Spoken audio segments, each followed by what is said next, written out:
RSD stands for Rejection Sensitivity Dysphoria. It's a mouthful, but I bet you've already guessed what it might imply. No one likes the feeling of being rejected, right?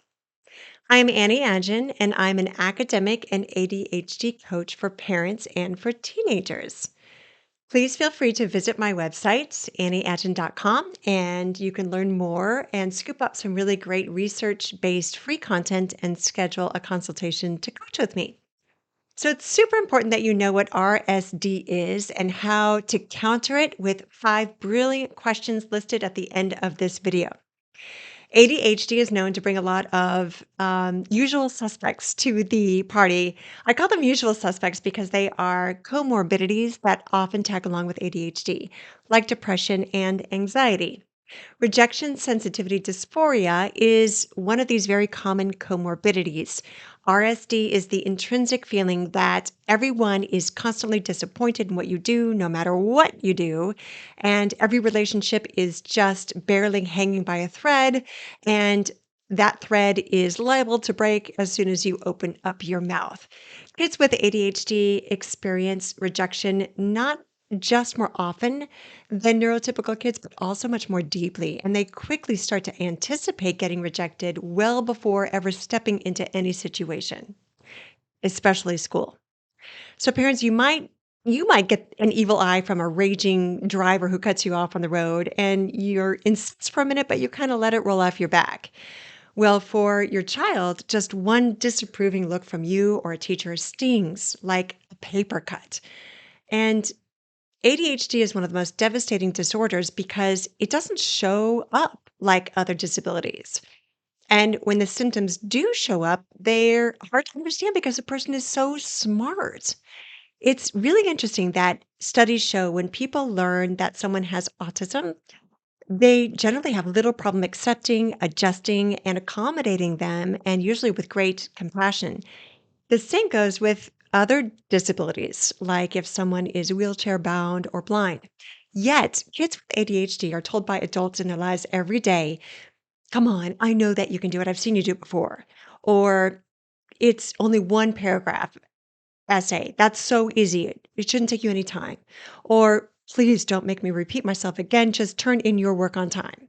Well, he can't and he won't because he has a disability. Saying those things is tantamount to saying to a child in a wheelchair, "You walk up these steps. I know you can." You would never say that.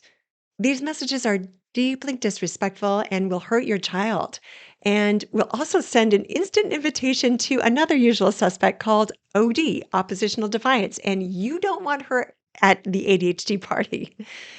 No, even with the usual suspect of OD, typically it's just a defense mechanism against the pain of rejection sensitivity dysphoria.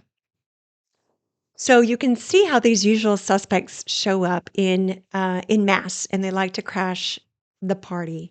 Researchers often say that having ADHD means suffering the trauma of 1,000 paper cuts. But mom and dad, you can alleviate this pain by just acknowledging your child's sensitivity, having deep capacity for feelings and emotions. That's actually a gift. And so we all have to work at honoring that gift and protecting it. So alrighty, the time has come for some action items. You are going to be able to avoid inadvertently pouring salt in those many wounds created by RSD by using the following 5 outstanding questions created by the top experts in the field of ADHD research. And here they are. The first question is actually by me. And the question is, ask your teen, how can I help? Ask them, how can I help, especially during difficult times? This question validates your teenager, shows them that you love them, and activates their rational brain. Question number 2, marvel at your teen's small wins by asking them this question by the wonderful Dr. David Nowell. Hey, how did you do that? This is a brilliant question by a brilliant researcher. Hey, how did you do that? Which promotes the growth of the executive functioning skill of metacognition. Question number 3. Promote richer conversation by asking the question, "Can you tell me more about that?" This question comes from the Austin based psychologist Dr. Mo Atwal. And it's a great question to bring forth more information for information discovery. And it shows genuine interest in your teenager and what's going on in their life. Number four is when broaching difficult conversations, be sure to use the question, "Hey, can we talk about?" or "Can you let me know when you're ready to talk about?" This incredible question and so many other wonderful conversation starters are provided by the wonderful researcher, Dr. Ross Green. Please go and take a look at his body of work. It is phenomenal and it will help you elevate all of your communications with your teenager. And the last question, number five, this is my favorite, and I want you to practice it every single day, is can I give you a hug? Please ask your teenager every single day if you can give them a hug. They'll almost never say no, even if they give in and hug you begrudgingly. And we all know that no one deserves a daily hug more than your beautiful teenager with their deeply sensitive soul. Your hug will help to shield them from RSD, from rejection sensitivity disorder. I am Annie Agin, and I thank you so much for joining in this week's episode. Don't forget to go and visit me and schedule a consultation at annieagin.com and scoop up your free content and other goodies there.